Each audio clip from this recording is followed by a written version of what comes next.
The envelope arrived at 3 in the morning, unmarked and impossibly heavy for something so thin.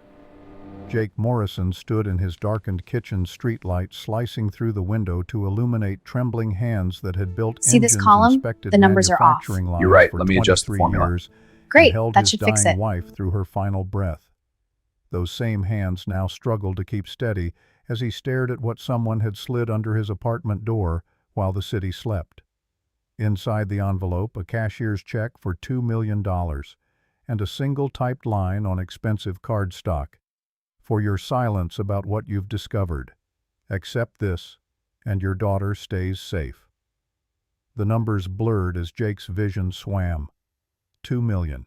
Enough to erase every debt, every sleepless night calculating which bills could wait another month, every moment of watching Lily pretend she didn't notice when dinner was cereal again because payday was still 3 days out. Enough to make him forget what he'd learned about Claire's death, about the company that had poisoned her along with 42 other people whose only crime was trusting that the water flowing from their taps wouldn't kill them.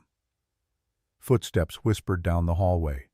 The girl renting his spare room, Olivia, was probably getting water moving through the apartment with that unnerving quietness she'd perfected over the past 3 months.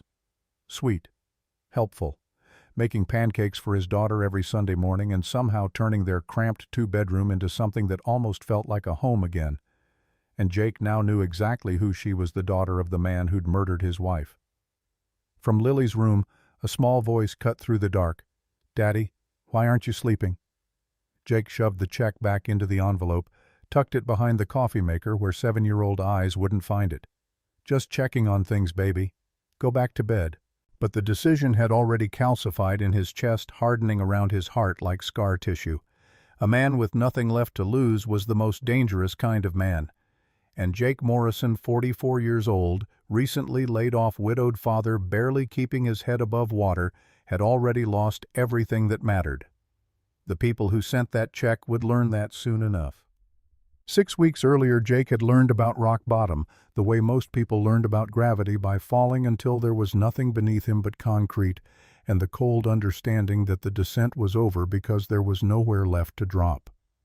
It happened on a Tuesday in March, the kind of gray morning where the sky hung low and suffocating, pressing down on the city like a bruise that refused to heal. He'd been sitting in the Carson manufacturing break room, choking down a sandwich that tasted like cardboard and financial anxiety, when Jerry from Human Resources appeared in the doorway, wearing that particular expression, the one that said, "Your life was about to get significantly smaller." "Jake, can you come with me?" 23 minutes later, Jake stood in the parking lot, clutching a cardboard box containing a coffee mug his daughter had decorated with marker drawings of their family. 3 stick figures, one notably absent, 3 years of performance reviews that no longer mattered, and a severance package that wouldn't stretch past summer, even if he ate nothing but ramen and turned off the heat. The official reason was restructuring. Corporate speak for, "We don't need you anymore, and we're not particularly sorry about it." The real reason was that Titanium Holdings had acquired Carson 6 months prior, and Titanium didn't give a damn about loyalty or seniority, or the fact that Jake had worked double shifts when Claire was sick, burning through every hour of vacation and personal time until there was nothing left but the job itself. And now he didn't even have that. The apartment felt wrong when you came home in the middle of the day, like walking into a movie theater after the film had started and everyone else was already settled into the story while you fumbled for your seat in the dark. Jake set the box on the kitchen counter and looked around at the cramped 2-bedroom that had once felt cozy, but now just felt like exactly what it was, a space too small for the grief it contained. Dishes in the sink waiting for motivation he didn't have. Lily's backpack dumped by the door, decorated with cartoon characters she was probably too old for but refused to abandon. Claire's reading glasses still on the side table where she'd left them 2 years ago, because moving them felt like erasing her completely, and Jake wasn't ready for that kind of finality. "Daddy." Lily stood in her bedroom doorway, home, sick from school with what the nurse had diplomatically called a mild fever, but what Jake suspected was actually bone-deep exhaustion. His daughter was 7 years old and already carried shadows under her eyes that no child should know. The world had taught her too early that safety was negotiable, that mothers could vanish into hospital beds and never come home, that the adults responsible for protecting you sometimes couldn't protect themselves. "Hey, baby girl." He manufactured a smile, pulled it across his face like a mask he'd worn so often the edges had started to crack. "Feeling better? You're home early." Kids noticed everything. It was a superpower they developed when the world stopped making sense. A hyper-awareness of changes in routine, shifts in tone, the particular way adults rearranged their faces when they were lying about everything being okay. "Yeah, they gave me the afternoon off. Thought I'd come check on you." Lily studied him with those eyes. Claire's eyes, dark and intelligent, and far too perceptive for 7 years on this planet. Then she nodded, accepting the lie, because what else could a child do when the adults were clearly drowning? She padded over and wrapped her arms around his waist, small but surprisingly strong, anchoring him to this moment in this kitchen on this terrible Tuesday afternoon. "It's okay, Daddy. We'll be okay." And that was the moment Jake understood with perfect clarity that childhood was supposed to protect you from having to say things like that. Children shouldn't have to comfort their parents. They shouldn't have to carry reassurance like a weight on their narrow shoulders. But Lily had been doing it for 2 years now, ever since the day Jake had to explain that Mommy wasn't coming home from the hospital, that sometimes people got sick in ways that doctors couldn't fix, that life was unfair and brutal and didn't care how much you loved someone. He held his daughter in their shabby kitchen and felt something crack inside his chest, not breaking exactly but shifting, settling into a new configuration that might hold if he was careful. The math was brutal and simple. That night, after Lily finally fell asleep clutching the stuffed rabbit she'd named after Claire's favorite book character, Jake sat at the kitchen table with a calculator and a beer he couldn't afford and made the numbers work. Then he made them work again. Then he opened a second beer and tried a third time with the same result. By June, they'd be drowning. Severance, $4,200. It sounded like a lot until you started subtracting. Rent $1,450 per month for an apartment that leaked when it rained and had radiators that clanked like dying machinery, but was still better than anything cheaper in a neighborhood where Lily could walk to school. Utilities $200 if they were careful, which meant cold showers and sweaters indoors. Food $400 if Jake got creative with pasta and bought the dented cans from the discount bin. Lily's after-school program $175 because Jake couldn't be home at 3 o'clock when school let out, not while he was supposed to be at job interviews that led nowhere. Health insurance through Cobra, $380 per month for coverage that would evaporate in 18 months anyway. Car payment $265 for a 12-year-old sedan that needed new brakes. Student loans $320 because Jake had believed the lie that education was an investment with guaranteed returns. He ran the numbers 4 times, hoping arithmetic would somehow change the outcome. It didn't. Math was honest in a way people rarely were. Claire's life insurance had covered the funeral and 6 months of bills before evaporating like morning fog.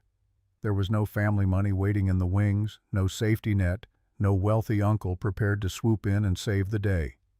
Jake's parents were gone, his father to a heart attack, his mother to cancer 3 years later, as if she'd decided the world without him wasn't worth inhabiting. Claire's mother was in a nursing home in Florida, her mind already halfway to somewhere else, wandering through memories Jake would never access. Friends had been sympathetic after the funeral. They'd brought casseroles and offered vague promises of help, but sympathy had a shelf life. Most people's expired around the same time the food stopped arriving. Jake couldn't blame them. Everyone had their own problems, their own bills, their own families to feed. He'd become a reminder of mortality, of how quickly stability could collapse, and people didn't like being reminded that the floor beneath them was just as fragile as his had been. He could find another job. Obviously. He'd already sent out 37 applications, each one carefully tailored, each cover letter radiating competence and enthusiasm, and the kind of can-do attitude hiring managers supposedly loved. Results so far: 4 polite rejections and 33 silences that somehow hurt worse than the no's. The economy was recovering according to television personalities with perfect teeth and retirement accounts that could survive multiple recessions. But recovery was relative. For people like Jake, mid-40s, manufacturing background, no college degree recovery looked a lot like a mirage shimmering on a desert highway. You could chase it forever and never get closer. He needed something now. Not next month after interviews and background checks and the slow grinding wheels of corporate hiring processes. Now. That's when he remembered the spare room. It had been Claire's office back when she was studying for her real estate license, back before the headaches started, before the diagnosis that came too late and the treatments that cost everything but bought them only 6 extra months that were simultaneously precious beyond measure and devastating to endure. After she died, Jake had closed the door and pretended the room didn't exist. But it did exist. 120 square feet of unused space in an apartment where every square foot cost money he didn't have. He could rent it out. The idea felt wrong at first, like a betrayal of Claire's memory. That room still held her presence, the way she'd sit at the small desk with her laptop open, studying property law and market analysis, looking up with that brilliant smile whenever Jake brought her coffee. She'd been so hopeful then, planning their future, talking about the commissions she'd earn once she got licensed, how they could finally start saving for Lily's college fund. But there was no future now, just the present grinding forward one expensive day at a time. Jake stood in the doorway of that room for the first time in 2 years. The desk was still there, dusty but intact, the chair where Claire had sat, the window she'd looked through while thinking about open houses and clients and dreams that would never materialize. Lily appeared beside him, slipping her small hand into his. "Are you going to let a stranger live in Mommy's room?"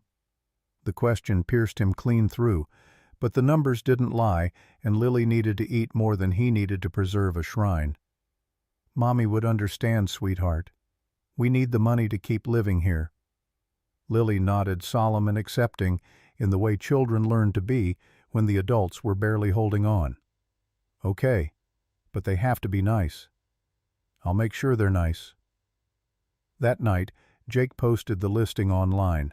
Small furnished room in quiet apartment, $650 per month plus utilities, kitchen and bathroom shared. No smoking, no pets, background check required. The responses started within hours. A graduate student who sent a 3-paragraph essay about his dissertation on supply chain logistics. Too chatty, too eager, the kind of person who'd want to discuss economic theory over breakfast when Jake just needed silence and coffee. A woman who asked if she could pay in cash and seemed disappointed when Jake said he'd need official documentation. Red flags everywhere, either running from something or running toward something equally problematic. A guy named Trevor who showed up for the viewing at 2 in the afternoon, reeking of marijuana and opportunity, neither of which Jake was interested in hosting. He turned Trevor away before the tour even started. Then on Friday evening, while Lily was at a friend's house for a sleepover that gave Jake 6 blessed hours of not having to pretend everything was fine, the doorbell rang. He opened it to find a young woman with a messenger bag slung over one shoulder and an expression of calm certainty that suggested she'd already decided this room was hers. "Hi, I'm Olivia. I emailed about the room."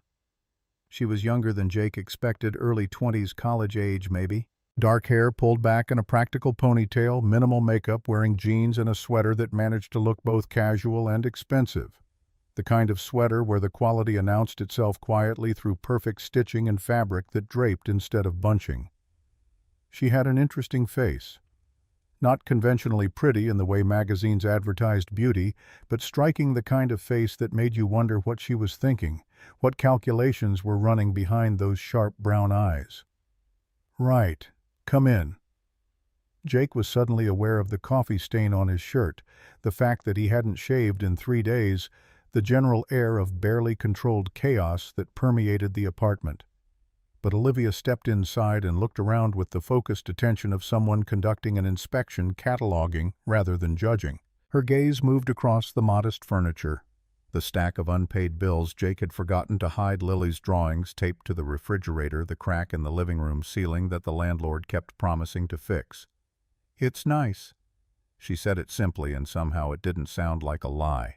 like she actually meant it, or at least meant that this space was what she needed, even if it wasn't objectively nice by most standards. Jake showed her the room. Small but clean, with a twin bed that had belonged to Claire's mother, a desk Jake had assembled from IKEA instructions that nearly broke his marriage, a narrow closet and a window that looked out at the apartment building across the alley. Not much, but honest about what it was. Olivia walked to the window and stood there for a moment, quiet, looking out at the view that was mostly brick and fire escapes and other people's lives happening in lit windows across the gap. "It's perfect. You haven't even asked about the lease terms or house rules, or I need a place that's quiet, private, somewhere I can think."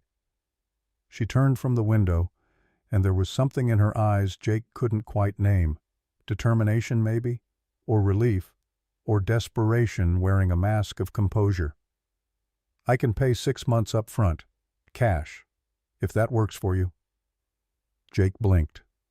6 months. That was $3,900. That was breathing room. That was the difference between surviving until he found work and having to pull Lily out of her school, out of the only stability she had left in her life. "You're a student." The question felt safer than accepting immediately, though every practical cell in his body was screaming to take the money and stop asking questions. "I'm taking time off to figure things out." Olivia's expression didn't change, but something flickered in her eyes, something quickly shuttered. "Working freelance, online stuff, flexible hours." It was vague enough to be suspicious. Most people offered more details when trying to rent a room from a stranger. They talked about their jobs, their hobbies, where they were from, building a narrative that made them seem trustworthy and normal. Olivia offered almost nothing, which meant she was either hiding something or had learned that information was currency you didn't spend without good reason. But Jake found himself not caring about the gaps in her story. She seemed clean, polite, calm. She was offering cash, which meant no waiting for background checks or reference calls or the slow machinery of rental agreements, and she was offering it now when now was exactly what he needed. "I have a daughter. She's 7. This isn't a party house." "Good. I'm not a party person." "Kitchen and bathroom are shared. House rules are basic cleanup after yourself, no guests without permission, quiet after 10. "Sounds reasonable." Jake studied her, trying to figure out what he was missing. Most people negotiated. They asked about utilities, about parking, about whether they could paint the walls or hang pictures or have friends over on weekends. Olivia acted like she'd already run every calculation and arrived at her conclusion. Like this room in this shabby apartment was exactly what she'd been searching for, even though nothing about it was objectively desirable. "You're not running from something, are you?" He asked it half joking, but only half. The other half was genuine concern born from 2 years of being solely responsible for a child's safety. Olivia smiled, and it was the first real emotion he'd seen from her, sad around the edges, world-weary in a way that seemed too heavy for someone barely out of college. "Aren't we all running from something?" Fair point. Jake was running from the memory of watching his wife die by degrees, from the guilt of not catching her illness sooner, from the terror of failing their daughter through sheer economic catastrophe. Everyone was running from something. The only question was whether you were running toward something better or just running. "When do you want to move in?" "Tomorrow, if that works." It worked. God help him, it worked perfectly.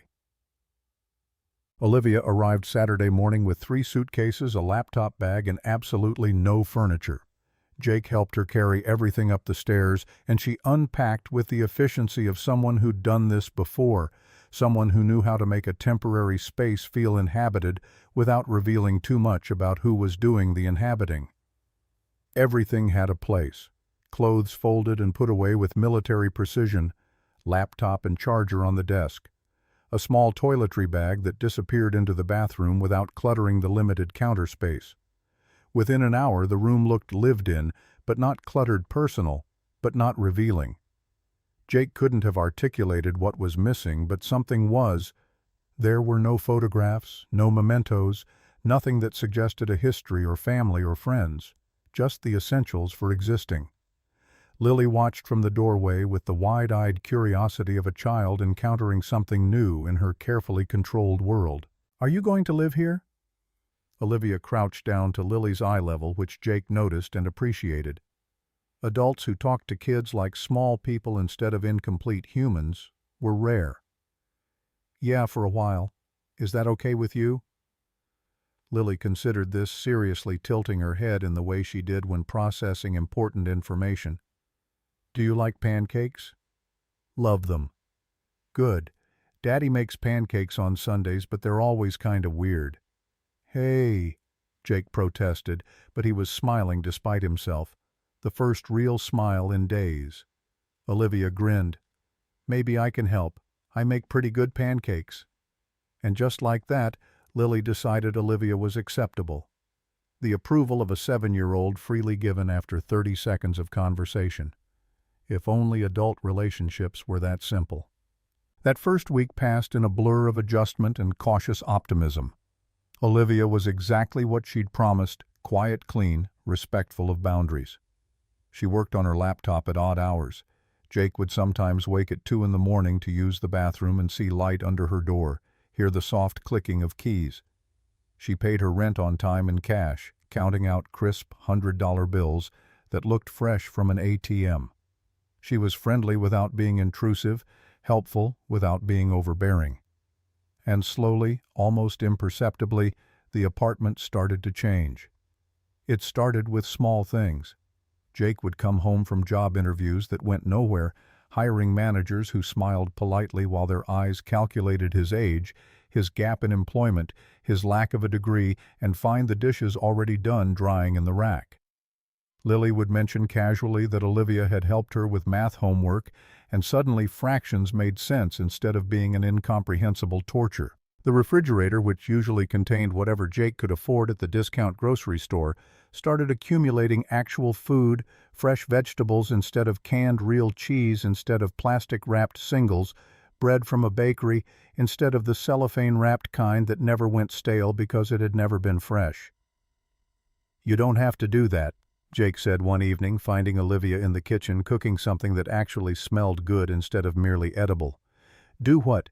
Buy food, help with Lily. You're paying rent, not—" "I like cooking." Olivia didn't look up from the onions she was sautéing, movements efficient and practiced. "And Lily's sweet. If it bothers you, I'll stop." It didn't bother him. That was the problem. It felt too good, too easy, too much like having another adult in the house who actually gave a damn. Jake had been alone with Lily for 2 years, carrying everything by himself. The grief, the bills, the responsibility of being the only thing standing between his daughter and complete chaos. And suddenly there was someone else picking up slack, without being asked, someone who seemed to understand that sometimes you needed help, even if you couldn't articulate what kind. It felt like cheating, or charity, or maybe just human kindness, which Jake had started to think was extinct outside of greeting cards and political speeches. "It doesn't bother me," he admitted. "I just don't want you to feel obligated." "I don't feel obligated. I feel grateful." She said it simply, like it was obvious. Like renting a room in a stranger's shabby apartment was something to be grateful for, which made no sense unless you understood that she was running from something worse. And Jake was starting to suspect that whatever Olivia was fleeing made his problems look manageable by comparison. By the 3rd week, it started to feel normal. Olivia was just part of the routine, eating breakfast with them, asking Lily about school, occasionally joining them for movies on the couch, existing in their space without demanding anything in return. She laughed at Lily's jokes. She listened when Jake complained about the job search. She was present but not intrusive, helpful but not controlling. For the first time since Claire died, the apartment didn't feel like a mausoleum. It felt like a home. Jake should have known better. He'd learned the hard way that when things felt too good to be true, it was because they were. But he noticed things, small details that didn't quite add up. The bracelet, for instance. Olivia wore it constantly, a delicate gold chain with a small charm he couldn't quite make out. The kind of jewelry that whispered wealth rather than shouting it expensive in that understated way where quality announced itself to those who knew what to look for. What kind of freelancer doing online stuff could afford something like that? The rent payments too. Always cash, always crisp $100 bills that looked like they'd come straight from a bank. Never asked for a receipt, never tried to negotiate utilities, just handed over the money like it was nothing. Like $650 was pocket change instead of the difference between eating and not eating. And her laptop. The supposedly dead laptop that had prompted her to borrow Jake's computer that one time. He'd walked past her open door one evening and seen her working on it, the supposedly bricked machine, functioning perfectly, displaying what looked like complex spreadsheets and documents covered in text he couldn't read from the doorway. She'd lied about it breaking, which meant she'd wanted access to his computer, which meant she'd been looking for something. The titanium files. Jake felt something cold and heavy settle in his stomach. This wasn't paranoia. Something was actually wrong here. The first real crack appeared on a Thursday afternoon. Jake was wrestling with his laptop, a 6-year-old dinosaur that wheezed through basic tasks and froze if you dared open more than 3 tabs, when Olivia emerged from her room looking frustrated in a way he'd never seen before. The mask of calm composure had slipped, revealing something urgent underneath. "My laptop died, just completely bricked." She ran a hand through her hair, dislodging the usual neat ponytail. "I have a project due and I'm going to lose everything if I can't access my files." "Did you try?" "I tried everything. It's dead. Completely dead." Jake looked at his own computer, currently displaying the spinning wheel of doom. "Mine's not much better, but you can use it if you want. Fair warning, though, it's incredibly slow." "Slow is better than nothing." She took over the laptop with the kind of focused intensity that suggested this project was more important than she was letting on. Jake went to start dinner, pulled out the package of ground beef that was supposed to stretch across 3 meals, began chopping an onion that made his eyes water in a way that had nothing to do with the fumes. He was halfway through when he heard her voice from the living room, sharp with surprise. "Jake, why do you have files about Titanium Holdings on your computer?" He froze, knife suspended above the cutting board. He'd forgotten about that. After the layoff, he'd gone down a rabbit hole searching for information about the company that had acquired Carson Manufacturing. Not for any particular reason, just anger, mostly wanting to understand who had casually destroyed his livelihood. He'd downloaded news articles, financial reports, whatever he could find, and then he'd forgotten about it, moving on to the more pressing problems of unemployment and poverty. "Just research," he called back, keeping his voice casual. "After they laid me off, I wanted to know who they were." Silence from the living room. The kind of silence that felt heavy, pregnant with unspoken thoughts. Then Olivia appeared in the kitchen doorway, and her expression had changed. The casual friendliness was gone, replaced by something harder, something calculating. "Titanium Holdings. You worked for them. Worked for a company they acquired. They cleaned house after the merger. I was part of the cleaning." He set down the knife, turned to face her fully. "Why?" Olivia's jaw tightened. For a moment she looked like she was going to say something important, something that would explain everything. Then the moment passed and she shook her head, rebuilding the wall between them brick by brick. "No reason. Just surprised, that's all." But she was lying. Jake could tell the same way he could tell when Lily was hiding something, or when H.R. Jerry was about to deliver bad news. Olivia knew something about titanium, and whatever it was had just made Jake interesting to her in a way he hadn't been before. She went back to her room shortly after claiming a headache, didn't join them for dinner, and when Jake passed her door later that night, he heard her on the phone, voice low and urgent, speaking quickly in a way that suggested fear more than anger. "I already told you I need more time." "No. I can't.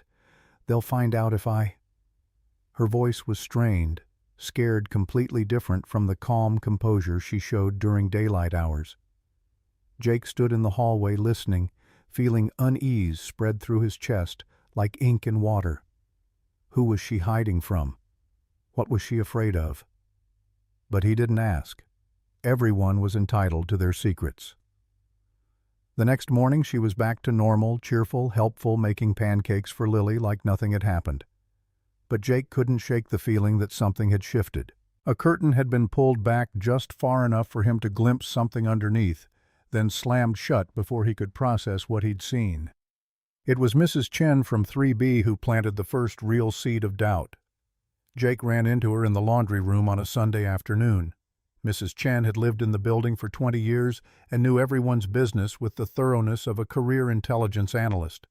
She could tell you who was getting divorced before the couples knew themselves, who was behind on rent, who had started drinking too much or sleeping with their neighbor or lying about their job. "I see you have a new roommate," she said, folding towels with military precision. "Yeah, Olivia. She's renting the spare room." "Pretty girl." Mrs. Chen gave him a look that suggested she'd cataloged every terrible decision he'd ever made, and several he hadn't thought of yet. "You run a background check. She paid 6 months cash up front. Seemed like a good deal." Mrs. Chen returned to her towels, but her disapproval radiated like heat from asphalt in August. "My nephew's girlfriend's sister works at that fancy hotel downtown, the Grandstone." Jake didn't see where this was going, but he felt the drop in his stomach that preceded bad news. "She says there was a girl staying there last month, young, your roommate's age." Mrs. Chen's hands never stopped moving, folding with geometric precision.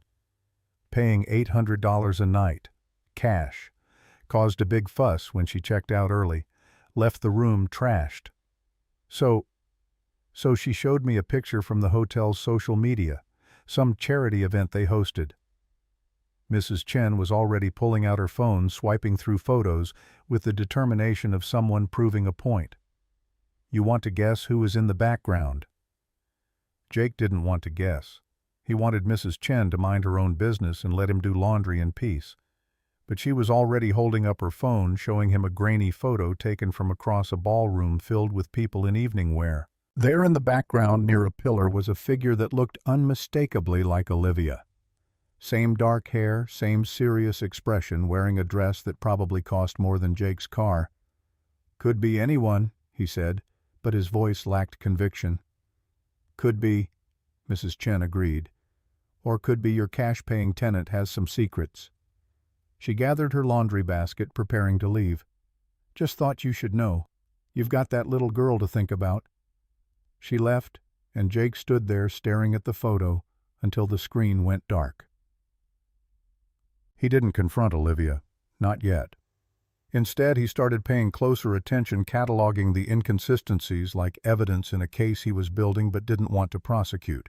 The bracelet she never removed, the crisp bills that appeared like magic, the laptop that worked perfectly despite being completely bricked.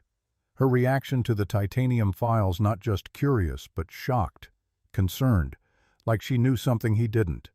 This wasn't paranoia. Something was actually wrong. Jake started spending more time at the library, using their computers to dig deeper into titanium holdings. What he found was a corporate labyrinth shell, companies, subsidiaries, international holdings. Titanium had fingers in everything: manufacturing, real estate, pharmaceuticals, infrastructure development. One article caught his attention. A small piece from 3 years ago in a regional newspaper about a town called Riverside, 2 hours north. The town's water supply had been contaminated with industrial chemicals. Dozens of people sick, 3 dead. The investigation had pointed to a titanium subsidiary's improper disposal of manufacturing waste, but the case had been settled out of court, all parties signing NDAs. 3 people dead because a corporation had decided proper waste disposal was too expensive, and the price of silence was cheaper than the price of justice. Jake thought about Claire, about the headaches that had started 2.5 years ago, about how many times she'd complained about the water tasting funny, how they'd laughed about the city's aging pipes and made jokes about buying filters they couldn't afford. He thought about the timeline. Titanium had acquired the water treatment facility in their area 3 years ago. There had been complaints about water quality notices that got ignored. And then Claire had started having headaches. And then came the diagnosis. And then she was gone. It was probably nothing. Coincidence. Grief looking for something to blame besides random cellular mutation and cruel luck. But what if it wasn't? Jake went down the rabbit hole. He found more articles, more incidents. A pattern of titanium subsidiaries cutting corners, violating regulations, paying fines that were small enough to be considered business expenses. He found lawsuits that had been settled, whistleblowers who'd been silenced, investigators who'd been stonewalled. And he found a name that appeared over and over: Victor Harrington, CEO of Titanium Holdings. Billionaire philanthropist, untouchable. There was a photo of him at some charity gala, shaking hands with politicians, smiling like a man who'd never worried about anything in his life. Next to him stood a young woman in an elegant dress, identified in the caption as his daughter. Jake enlarged the photo on the library computer screen. His hands started shaking. The daughter was Olivia. He sat in the library until closing, staring at the screen, trying to make sense of it. Victor Harrington's daughter was living in his apartment, sleeping in Claire's old office, making pancakes for his daughter. Why? The obvious answer was that she knew something, that she'd somehow found out Jake had worked for a Titanium subsidiary, that she was there to watch him, make sure he didn't cause trouble, didn't start asking dangerous questions about his wife's death. But that didn't make sense. If Titanium wanted to keep tabs on him, they wouldn't send the CEO's daughter. They'd send lawyers, investigators, professionals who knew what they were doing. Unless Olivia wasn't there on Titanium's behalf. Unless she was running from them. Jake remembered the urgency in her voice when she'd said she needed somewhere quiet to think. The way she'd reacted when she saw the Titanium files on his computer, not suspicious exactly, but shocked. Concerned, like she knew something he didn't, and discovering his connection to the company had changed everything. What if she wasn't the enemy? What if she was a victim too? The library lights started flashing, signaling that closing time was approaching. Jake saved his research to a flash drive, evidence of something, though he wasn't sure what yet, and headed home, his mind spinning with questions he didn't know how to ask. When he got back to the apartment, Olivia was on the couch with Lily watching some animated movie about talking animals. They looked up when he entered, and the casual domesticity of the scene made his chest hurt in a way he couldn't name. "Hey," Olivia said, smiling. "There's leftover pasta in the fridge if you're hungry." "Thanks." He paused, aware of Lily watching him with those two perceptive eyes. "Can we talk? After Lily goes to bed?" Something flickered across Olivia's face. Fear, maybe, or resignation, like she'd been expecting this conversation and dreading it. "Sure." He waited until Lily was asleep, tucked in with her stuffed rabbit and a nightlight that cast gentle shadows across walls covered in crayon drawings of their family. 3 stick figures in most of them, though some had 4. The 4th was always labeled Olivia in Lily's careful first-grade handwriting. Then he went to the living room where Olivia was waiting. She sat on the couch with her hands folded in her lap, looking like a student expecting detention. "I know who you are." Jake said it quietly, without accusation, just stating a fact. Olivia didn't flinch, didn't deny it, just nodded slowly like she'd been expecting this. "How long have you known?" "Couple days. I saw a photo. You're Victor Harrington's daughter." "Yes." "So what the hell are you doing here?" Olivia took a breath, and when she spoke, her voice was steady but edged with something that might have been fear. "I'm trying to fix something. Something terrible. And I needed a place to hide while I figured out how." "Hide from who, your father?" "From everyone." She looked up at him, and her eyes were bright with unshed tears. "You asked me once if I was running from something. The answer is yes. I'm running from a truth that could destroy my father's empire. And if he finds out what I know, if he realizes what I'm planning to do." "What are you planning to do?" Olivia stood and walked to her room. She returned a moment later with a small external hard drive, the kind that could hold terabytes of data. She held it like it contained something precious and dangerous. "My father's company has been poisoning people for years. Cutting corners, falsifying reports, bribing inspectors." Her voice was shaking now, the careful composure cracking. "They contaminated water supplies in at least 7 cities. They did it deliberately, wanted to force property devaluation so they could buy land cheap and develop it. People died, including—" She paused, swallowed hard, continued. "I found records. One of those cities was here, 2.5 years ago." The room tilted. Jake gripped the arm of the couch to steady himself. Claire. He whispered it his wife's name, and it came out like a prayer or a curse or both. I don't know specifics. I don't have names of victims. But the timeline matches. The chemical signature matches. Olivia's face was pale, strained. If your wife got sick 2.5 years ago, then... She didn't finish. She didn't need to. Jake felt something crack open inside him, grief and rage, and a terrible crystallizing clarity. Claire hadn't just gotten unlucky. She'd been murdered.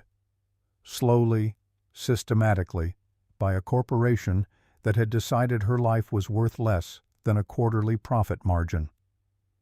Why? His voice came out raw, scraped from somewhere deep.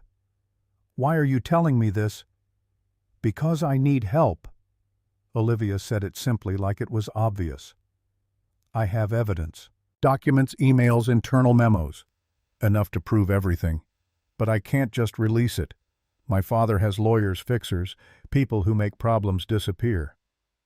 She held up the hard drive, this small piece of technology containing the truth about his wife's death, about dozens of deaths, about a corporate empire built on calculated murder.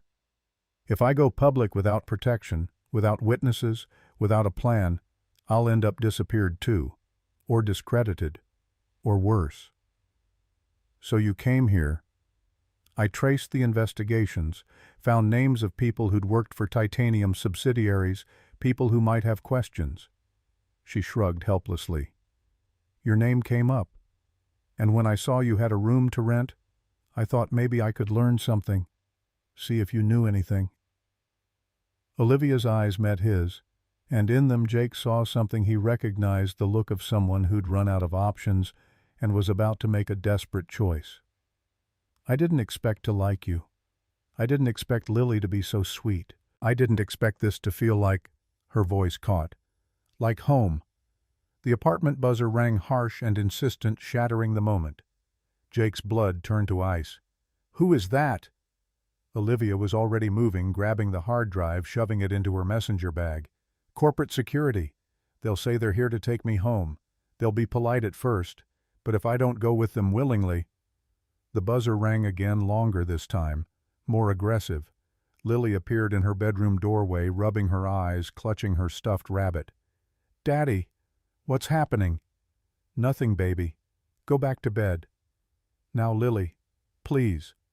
She ran back to her room and he heard the click of her lock. Good girl. Jake walked to the door, put his hand on the knob, looked back at Olivia one more time. She stood in his living room holding a bag that contained the truth about his wife's murder, looking terrified and determined in equal measure. Whatever happens, she said quietly, thank you for believing me. He opened the door. 3 men stood in the hallway. They wore suits that probably cost more than Jake's car, and they had the kind of faces that suggested they were very good at making problems disappear. The one in front smiled with absolutely no warmth. Mr. Morrison, we're looking for Olivia Harrington. We have reason to believe she's staying with you. Don't know anyone by that name. Really? The man's smile didn't waver. That's unfortunate, because her father is very worried about her, and we'd hate for this to become complicated. Behind Jake, Olivia stepped into view. It's okay, Jake. She looked at the 3 men with a calm that Jake suspected was mostly performance. I'm not going with you. The man in front's smile finally died. Miss Harrington, your father sent us to... I know what my father sent you to do, and I'm telling you I'm not going anywhere. This is my home now. Your home. The man looked around the shabby apartment with barely concealed disdain. Don't be ridiculous. Whatever game you're playing, it's not a game. Olivia's voice was shaking, but she kept talking. And I'm done pretending. My father is a murderer. Titanium Holdings has poisoned entire cities for profit, and I have proof, documents, evidence, everything. The temperature in the hallway dropped 20 degrees. Miss Harrington, the man said carefully, you're clearly upset. Why don't we discuss this somewhere private? No. Olivia pulled out her phone. Here's what's going to happen. You're going to leave. And if you don't, if you try to force me to go with you, I'm going to start streaming this conversation live, right now, to every platform I have access to. And I'm going to tell the world exactly what titanium has done." The three men exchanged glances, some silent communication passing between them. The man in front reached inside his jacket. Jake stepped between him and Olivia. "I think the lady said she wants you to leave." For a moment, everything hung in perfect, terrible balance. Then the man's hand emerged from his jacket holding not a weapon but a business card. "Mr. Morrison, you seem like a reasonable person. A family man." He held out the card. "I'm sure you want what's best for your daughter. If Miss Harrington changes her mind, or if you develop any concerns about your current situation, please call this number. We're here to help." The threat was so polite it almost didn't sound like a threat at all. Jake took the card. "Get out of my building." The men left, but their departure felt less like a retreat and more like a strategic withdrawal. They'd be back with more men, with lawyers, with whatever tools Titanium Holdings used to eliminate problems. Jake closed the door and turned to find Olivia sitting on the couch, shaking. The performance of calm had ended, leaving behind someone who looked young and scared and alone. "That was incredibly stupid," he said. "I know. They're going to come back." "I know. They might come back with police, or worse." "I know." She looked up at him, face streaked with tears but eyes fierce. "But I meant what I said. I'm done running. I'm done letting him win, even if it costs me everything." Jake sat down beside her, thought about Claire, about Lily, about the choice between safety and justice that defined every meaningful moment in a person's life.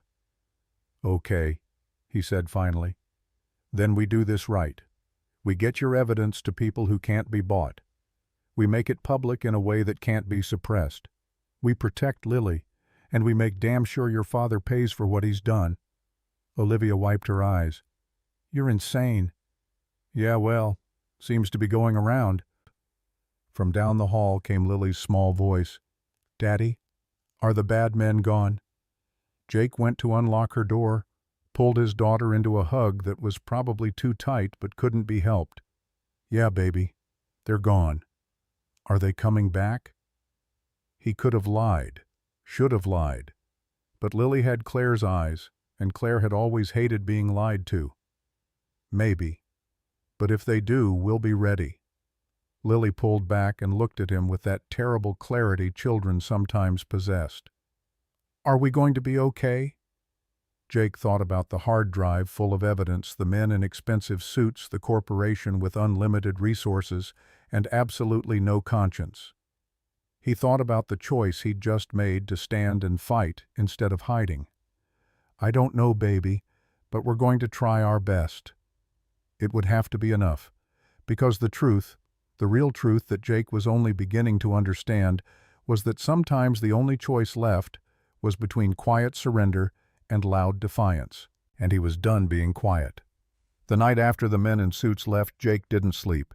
He sat at the kitchen table with a baseball bat propped against his chair, watching the door like it might sprout teeth and swallow them whole. Every creak of the building settling, every distant siren, every footstep in the hallway made his pulse spike, and his hand drift toward the bat's worn handle.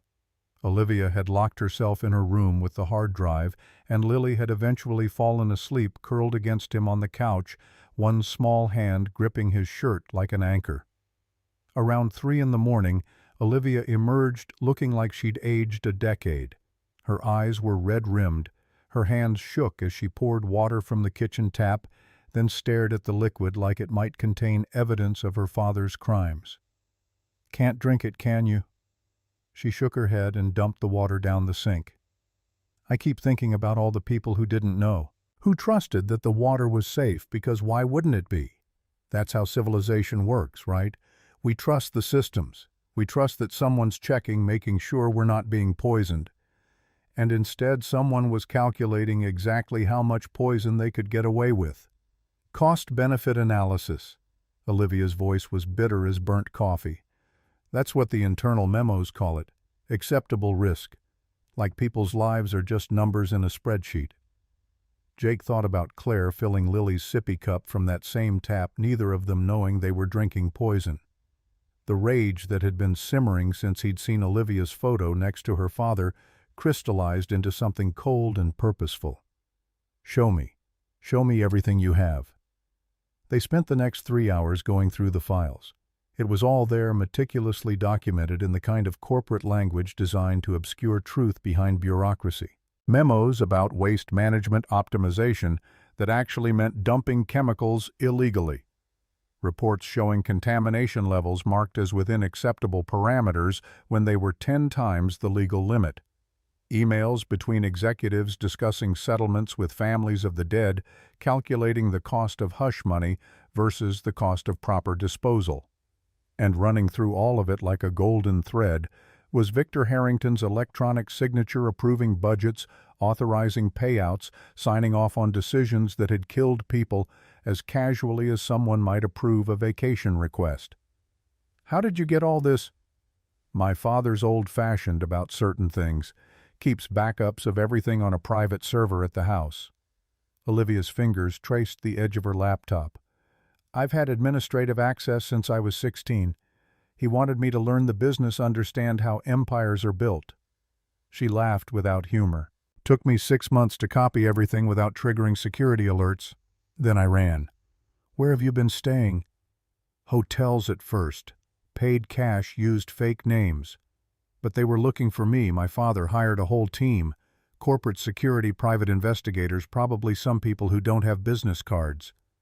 Her hands clenched into fists. "I kept moving, kept trying to figure out how to use what I had without getting myself killed or disappeared into some psychiatric facility where my concerned father could make sure I got the help I needed." Jake heard the fear beneath her words, the very real terror of being erased by wealth and power. "Is that a real risk? You met his people. You saw how polite they were, how professional. That's how this works." Olivia rubbed her eyes. "Rich men don't send thugs to break kneecaps anymore. They send lawyers and PR firms and doctors willing to diagnose inconvenient daughters with disorders that require long-term supervised care." "So you found my listing?" "I found 40 listings. Yours was the first one where the address matched a former Titanium employee." She met his eyes. "I thought maybe you might know something, that you might be an ally, or at least that you'd be too busy with your own problems to ask too many questions. And instead you got Lily making you pancakes and me asking all the questions." Olivia's expression softened in a way Jake hadn't seen before. "Yeah, I got a family. I wasn't expecting that." The word hung in the air between them, fragile and dangerous. Family. Such a small word to contain so much weight, so much responsibility, so much potential for loss. Morning came too fast and too slow simultaneously. Jake made breakfast while Olivia prepared the documentation copying files onto 3 separate encrypted drives, one for whoever they could trust, one backup, and one that she'd hide somewhere Titanium couldn't find if everything went wrong. Lily sensed the tension and went quiet in that way children did when they knew the adults were dealing with something big and scary. She ate her cereal without complaint, got dressed without being asked, hugged Jake extra tight before he walked her to the bus stop. "Are you going to be okay, Daddy?" He wanted to promise. Wanted to tell her everything would be all right, that the world was safe and justice prevailed and bad people always got caught. But he'd already lied to her enough. "I promise I'm going to try my hardest to come home to you tonight, and I promise that everything I'm doing is to make the world a little bit better. Can that be enough?" Lily thought about it with the seriousness of someone considering important questions. "Okay, but you still have to come home." "I will. I love you more than anything." "Love you too, Daddy." He watched her get on the bus, watched it pull away with her small face pressed against the window, and felt his heart breaking and hardening simultaneously. Whatever happened next, he was going to make sure his daughter grew up in a world where corporations couldn't poison people and buy their way out of consequences. Back at the apartment, Olivia was pacing like a caged animal. She'd changed clothes 3 times, currently wearing jeans and a simple black sweater, trying to look serious, but not like she was trying too hard. No jewelry except the gold bracelet she never removed. Ready? No, but we're doing this anyway. The package arrived at 6:45 in the morning, small brown no return address. Jake found it when he went down to check the mailbox, his name printed in neat block letters that looked like they'd been done with a stencil. He brought it upstairs, and they stared at it like it might explode. Could be a bomb, Olivia offered. Little small for a bomb. Tracking device, then? Why would they need to track us? They know where we live. Jake opened it carefully, half expecting something to spring out. Inside was a cell phone, new, expensive, already powered on, and a note written in the same block letters, "For when you're ready to talk, we can help each other." The phone buzzed immediately. A text message appeared on the screen, "Check your bank account." Jake pulled out his own phone, logged into his banking app with fingers that wanted to shake. His checking account, which yesterday had contained $847 and a prayer, now showed a balance of $50,847. Jesus Christ. Olivia looked over his shoulder. They're paying you off. $50,000. It was more money than Jake had ever had at once, enough to cover rent for months, buy Lily new clothes that fix the car's transmission that had been making concerning noises. Enough to stop the bleeding, give him time to find a real job, provide for his daughter without constantly calculating whether they could afford milk and bread in the same week. It's a bribe. It's my daughter's security. It's blood money. Olivia's voice was flat. That $50,000 represents every compromise Victor Harrington has made, every life he deemed acceptable collateral damage, every victim who'd been bought off or intimidated into silence. Jake wanted to argue, but she was right. Taking it would make him part of the system that had killed Claire, complicit in the same machinery that had murdered 42 other people. But it would also keep Lily fed. The phone buzzed again. Another text. "This is just a deposit. Full payment when we reach an understanding. Think about your daughter." They weren't even pretending it wasn't a threat. What if I take it, string them along, make them think I'm cooperating while we figure out our real plan, buy us time? Olivia shook her head. They're not stupid, Jake. The second they think you're playing them, that money disappears, and so does any leverage we have. Worse, they'll know we're planning something and move to shut us down before we can act. So we do nothing. So we move faster than they expect.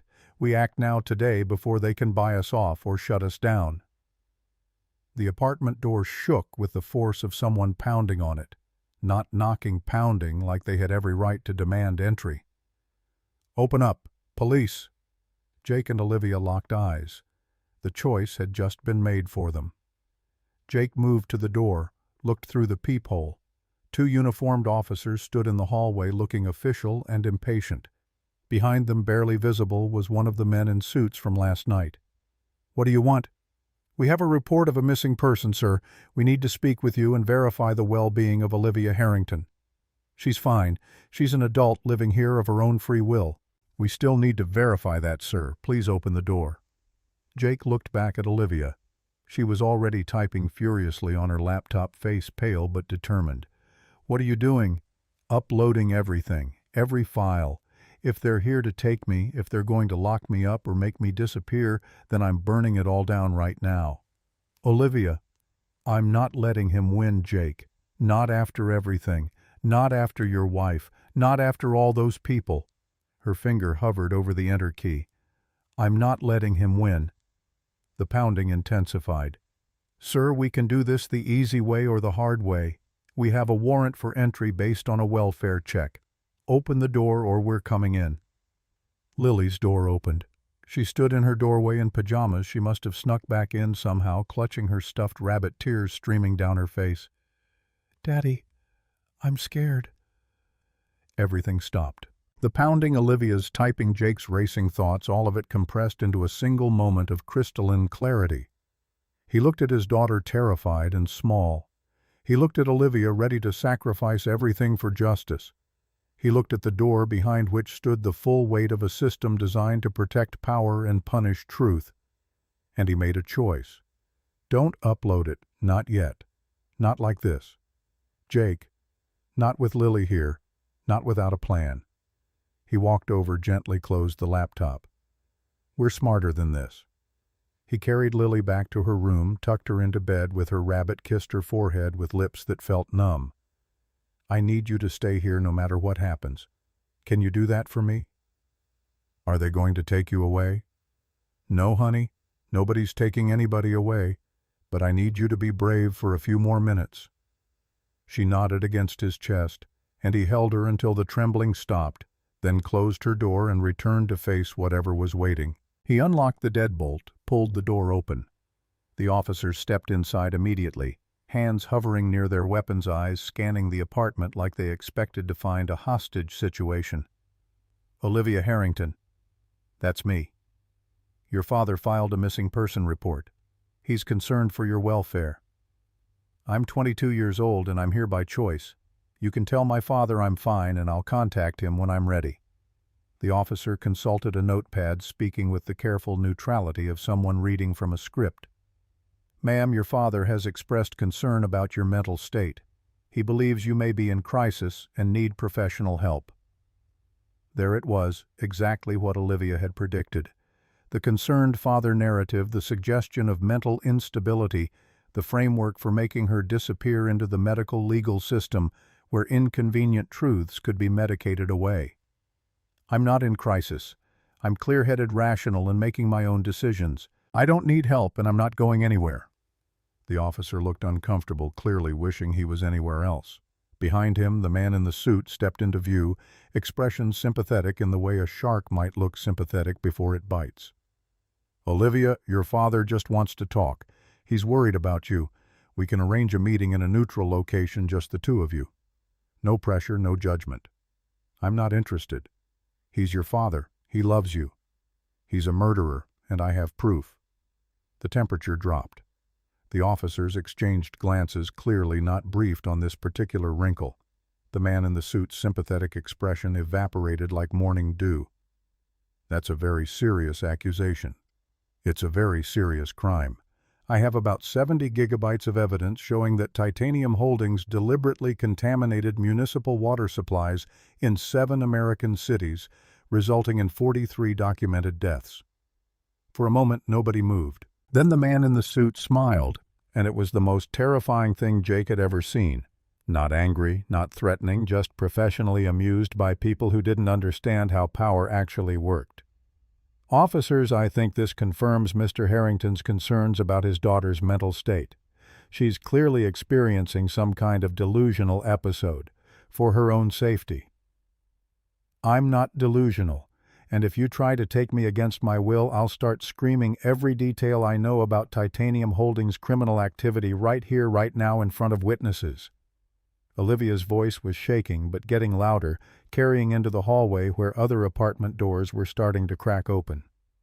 I'll make sure everyone in this building hears me, and then I'll upload every file I have to the internet before you can stop me. The man in the suit's smile didn't waver, but something shifted in his eyes. Calculation, threat assessment, the mental machinery of someone deciding whether force was worth the exposure. Miss Harrington, you're clearly upset. Why don't we all take a breath? Officers, I think we need to call for backup. This situation requires you to leave. Jake stepped between them, and Olivia putting his body in the path. You don't have a warrant for her arrest. You don't have any legal authority to take her anywhere. And unless these officers plan to violate her civil rights on camera, he pulled out his phone, started recording. I suggest everyone who doesn't live here heads for the door. One of the officers held up his hands, clearly done with this entire mess. Sir, we're just here to verify Miss Harrington's welfare. She appears to be safe and here of her own volition. That's all we need to confirm. His partner looked at the man in the suit, then at Jake's phone, then back at his colleague. We're not in the business of kidnapping adults who don't want to go somewhere. If you have concerns about Miss Harrington's mental health, you can petition for an involuntary psychiatric hold through proper legal channels. That requires a judge's order and a mental health professional's evaluation. We can't just take her. The man in the suit's jaw tightened, the only crack in his professional composure. Fine. We'll do it properly. He looked at Olivia with eyes that promised consequences. Your father's not going to stop. You know that. He has resources you can't imagine. Lawyers, doctors, people who will testify that you're a danger to yourself. And when they take you, when they put you in a facility where you can get the help you need, what do you think happens to your little treasure trove of data? It goes public. I've set up a dead man switch. If I don't check in every 12 hours, everything uploads automatically. So if I disappear, if I end up institutionalized, if anything happens to me, the world gets to see exactly what kind of man my father is. It was a bluff, Jake could tell from the slight tremor in her voice, the way her fingers curled into fists. She hadn't had time to set up anything that sophisticated. But the man in the suit didn't know that, and uncertainty flickered across his face like static. You're making a mistake. Probably, but it's my mistake to make. The officers left first, clearly relieved to escape a situation that smelled like corporate warfare masquerading as a domestic dispute. The man in the suit lingered in the doorway, and when he spoke again his voice had lost all pretense of warmth.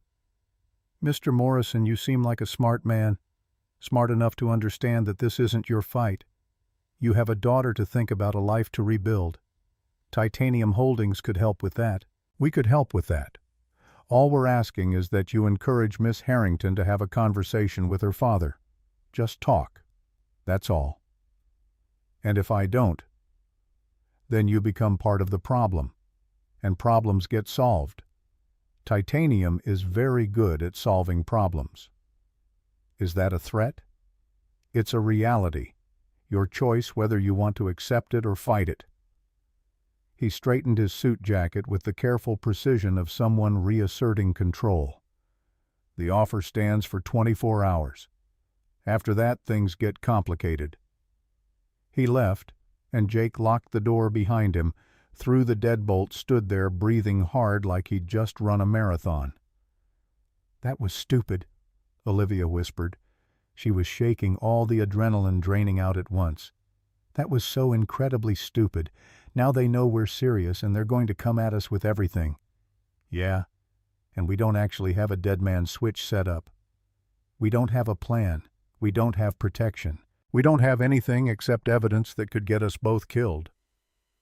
Jake looked at the encrypted drive sitting on the coffee table, this small piece of technology containing the truth about his wife's death and 42 other murders. Then we make a plan.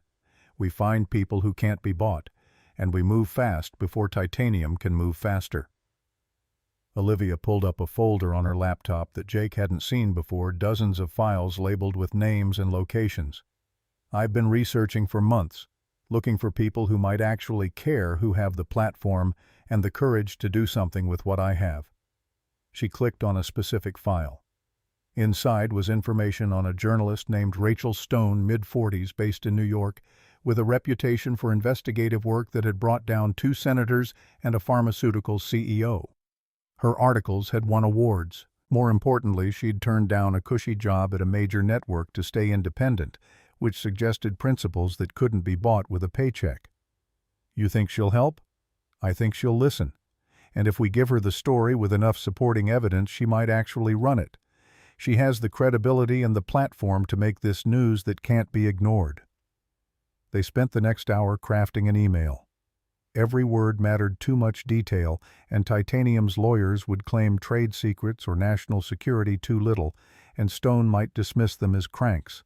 They needed the perfect balance of credible, compelling, and urgent. Finally, they had something that worked. Ms. Stone, I am the daughter of Victor Harrington, CEO of Titanium Holdings. I have evidence proving that Titanium systematically contaminated municipal water supplies in 7 U.S. cities over the past 5 years, resulting in at least 43 documented deaths and hundreds of illnesses. The contamination was deliberate, a strategy to devalue property for acquisition. I have internal memos, financial records, and executive communications that prove knowledge and intent at the highest levels. I am prepared to provide you with all evidence in exchange for your guarantee of publication and protection as a confidential source. Lives depend on this story being told. I hope you're the journalist who can tell it. O.H.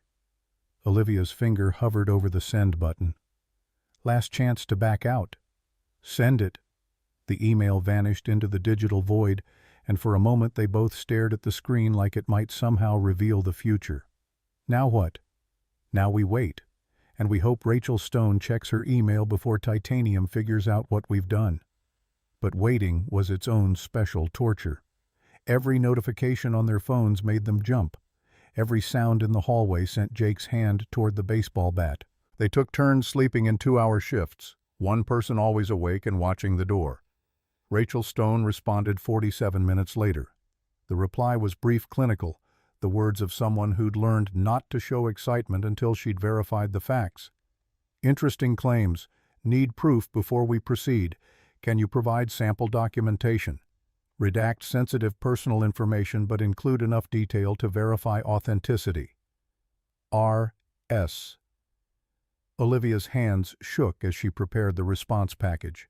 She selected 3 documents: a memo from Victor Harrington approving a waste disposal optimization plan that was actually a blueprint for illegal dumping, an internal email chain discussing settlement amounts for Riverside victims, and a chemical analysis report that had been deliberately falsified before submission to the EPA. Each one was damning on its own. Together they painted a picture of systematic, calculated murder. She attached the files and typed a simple response. This is 5% of what I have. The rest comes with guarantees. Send. 2 hours crawled by. Jake made coffee that neither of them drank. Olivia paced until she'd worn a path in the carpet. Lily stayed quiet in her room, sensing that the adults needed space to deal with whatever crisis was consuming them. Rachel Stone's next email arrived at 2:37 in the afternoon. Need to verify authenticity. Then we talk. Tomorrow 2 p.m. public location of your choosing. I come alone. Guarantee confidentiality until you decide to go on record. This is real, isn't it, R.S.? She believes us, Olivia whispered. Or at least she's willing to consider we might be telling the truth. Where do we meet her? They strategized. Needed somewhere public with lots of witnesses. Security cameras, multiple exits. Somewhere Titanium couldn't make them disappear without drawing attention. Jake suggested the main library downtown. Always crowded, security guards posted a government facility where any incident would become an official matter rather than just some random crime. Olivia typed the response. Main library downtown branch, 2nd floor reading room. 2 p.m. tomorrow. Come alone. We'll have full documentation. Send. The die was cast. Whatever happened next, there was no taking it back. That night, Jake called Mrs. Chen and asked if Lily could stay with her the next day. It's an emergency. I can't explain right now, but I need to know she's safe. Mrs. Chen didn't ask questions, just said, that child can stay as long as you need. You go do what you have to do. And Jake, your wife would be proud of you. His throat closed up. He managed to whisper thanks before hanging up. They tried to sleep, but it was futile. Every sound became a threat, every shadow a potential danger. Around 3 in the morning, Jake gave up and turned on the television. Every news channel was still covering the story about some celebrity scandal, the world continuing its regular programming while Jake and Olivia prepared to detonate a bomb that would reshape corporate accountability. He must have dozed off eventually because he woke to Olivia shaking his shoulder, her face pale in the pre-dawn light. They're here. Jake's heart stopped. Who? I don't know. 3 cars just pulled up outside. Black SUVs with tinted windows. He moved to the window, careful to stay behind the curtain. Sure enough, 3 vehicles were parked at angles that blocked the street, and men were getting out, not the polite corporate security from before, but something harder, something that looked military. We need to leave. Now.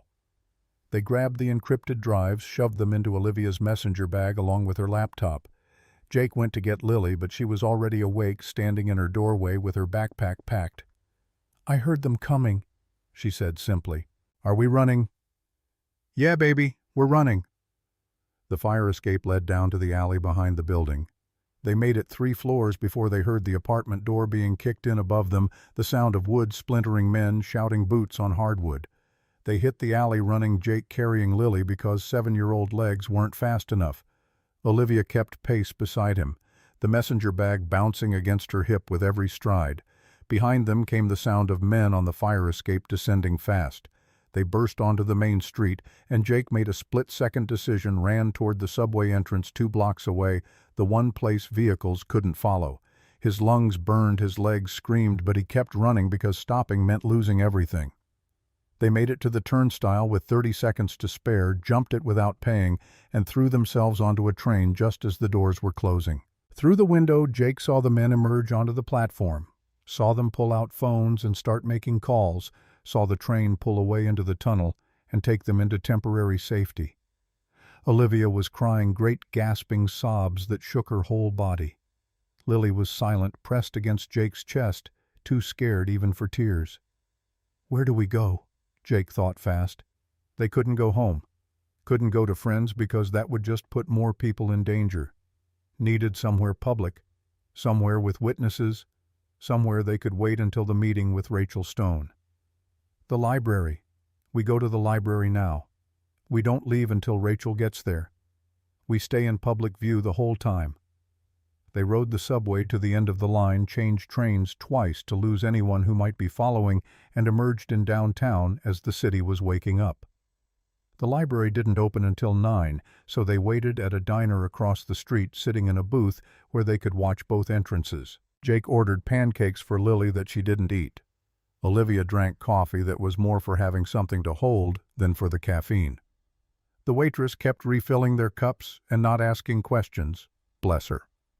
At 8:55 they crossed the street and stood at the library's front doors with a small crowd of other early arrivals, homeless people seeking warmth, students needing computers, retirees looking for something to do. When the doors opened, they went straight to the second-floor reading room and claimed a table in the center with clear sight lines to all the entrances. Now they just had to survive until 2 o'clock. The library reading room filled slowly as morning progressed, students claiming tables for studying, elderly patrons settling into comfortable chairs with newspapers, a handful of business people working on laptops with expensive headphones blocking out the world. Jake and Olivia sat at their center table like prey animals trying to disappear into a herd, hoping that visibility was the same thing as safety. Lily had fallen asleep with her head on Jake's lap around 10:30, exhausted from fear and adrenaline crash. He stroked her hair and watched the doors, the baseball bat hidden in his backpack within easy reach. Olivia had her laptop open but wasn't typing, just staring at the screen like the answers might materialize if she concentrated hard enough. What if she doesn't come? She'll come. The email said 2 o'clock. It's only 11:15. What if they get to her first? What if Titanium figured out we contacted her and then we find someone else? We keep fighting until someone listens. But Jake heard the hollow optimism in his own voice. They were running out of options, running out of time, running on fumes and desperation. The $50,000 was probably gone from his account by now, Titanium taking back their bribe once they realized persuasion had failed. The apartment was compromised. Mrs. Chen would keep Lily safe for today, but couldn't protect a child indefinitely from the kind of resources a billion-dollar corporation could deploy. They were trapped in a shrinking box with walls closing in from all sides. At noon, a librarian approached their table, middle-aged woman with kind eyes and sensible shoes. "I'm sorry, but library policy doesn't allow sleeping in the reading room. If your daughter needs to rest, there's a family area downstairs with more comfortable seating." Jake wanted to explain that they were hiding from corporate assassins, that moving meant exposure, that this table represented the difference between survival and disappearance. Instead, he smiled and gently woke Lily. "Hey, baby, let's go find somewhere more comfortable." They relocated to the family area, brightly colored furniture designed for children, shelves full of picture books, fewer exit routes, but also fewer lines of sight for anyone hunting them. Lily curled up on a beanbag chair and closed her eyes again, too drained to even ask what was happening. 1:45. 15 minutes until Rachel Stone was supposed to arrive. If she arrived. If she hadn't been bought off or threatened or convinced that two people with wild accusations weren't worth the risk to her career. At 1:53, Olivia's phone buzzed. A text from an unknown number. "I'm here. Second floor reading room. Woman in gray coat, brown leather bag." They gathered their things and headed back upstairs, Jake carrying Lily because waking her again felt cruel. She stirred when they reached the reading room but didn't fully wake, just pressed her face against his shoulder and trusted him to keep her safe. Rachel Stone sat exactly where she'd described: gray coat, brown bag, sharp eyes that missed nothing. She was older than her press photo suggested, with gray threading through dark hair and lines around her eyes that spoke of late nights and difficult stories. When she saw them approaching, something in her expression shifted from professional skepticism to genuine concern. "You brought a child." "Didn't have a choice. We left our apartment this morning with corporate security trying to kick down the door." Jake set Lily gently on a chair, tucked his jacket around her like a blanket. "She's been through enough. We just need her to be safe." Rachel studied them both, cataloging the exhaustion, the fear, the desperate determination. Whatever calculation she ran must have reached a favorable conclusion, because she nodded and pulled out a small recording device. "I need to verify what you told me, on the record. If your story checks out, if the documents are authentic, I'll run it. But you need to understand what that means. Once this is public, there's no taking it back. Your lives as you know them are over." "Our lives are already over." Olivia's voice was flat, matter of fact. "I've been running for months, living in fear, watching over my shoulder. At least this way, when it ends, it'll mean something." Rachel hit record. "Tell me everything." For the next 40 minutes, Olivia laid it out: how she'd discovered the files while helping her father with company archives, how she'd spent months verifying what she'd found because she couldn't believe her own father was capable of such calculated cruelty, how she'd finally accepted the truth and made the hardest choice of her life. Jake testified about Claire, the timeline of her illness, the water quality complaints that went ignored, the hospital bills that consumed their savings, the moment she looked at him and whispered that she was tired, so tired, and he'd had to let her go. His voice broke on the last part, but he pushed through because Claire deserved to have her story told. Rachel asked questions with surgical precision. Who, what, when, where, how do you know, can you prove it? Who else knows why, should anyone believe you? Olivia answered each one calmly, despite hands that trembled, pulling up documents on her laptop, walking Rachel through the evidence piece by piece. "My father approved every decision, every contamination site, every settlement, every falsified report." Olivia's jaw was set, eyes dry, even though her voice shook. 43 people are dead because he decided quarterly earnings mattered more than human lives." Rachel stopped. The recording sat back, studied them both with the intensity of someone separating truth from lies, signal from noise. Whatever she saw must have satisfied her, because she leaned forward again, all business. "I believe you, which means we need to move fast. Titanium's going to come at this with everything once they realize what's happening. I need copies of everything you have, not samples everything. And I need to get it to my editor and our legal team before close of business today." She pulled out 3 more encrypted drives from her bag. "I brought backups. We copy the files onto all of them, one for me, one for my editor, one for our lawyer. Belt and suspenders approach. That way, if anything happens to one set, we have redundancy." They were in the middle of the file transfer when Jake saw them. 2 men in business casual entering the reading room from the main stairwell. Not the same men from yesterday, but the same type: controlled professional eyes, scanning the space with practiced efficiency. One of them made eye contact with Jake, and something passed between them, a mutual recognition of hunter and prey. "We've got company." Rachel didn't look up from the laptop, but her voice sharpened. "How many?" "2 so far, probably more outside." "Then we've got about 90 seconds before this gets interesting. How much longer on the transfer?" 7 minutes. Olivia's fingers flew across the keyboard. "I can't make it go faster." "Then we buy 7 minutes. Rachel stood, pulled out her phone, and started walking toward the 2 men with the confidence of someone who'd faced down corporate intimidation before. Jake heard her voice carry across the quiet reading room. Gentlemen, I'm Rachel Stone with Independent Investigative Journalism. Are you here in an official capacity? The men stopped. One of them smiled without warmth. We're here to escort Miss Harrington home. Her father is worried about her. She's an adult who doesn't want to be escorted. That's called kidnapping. Ma'am, this is a family matter. Actually, it's a matter of public interest.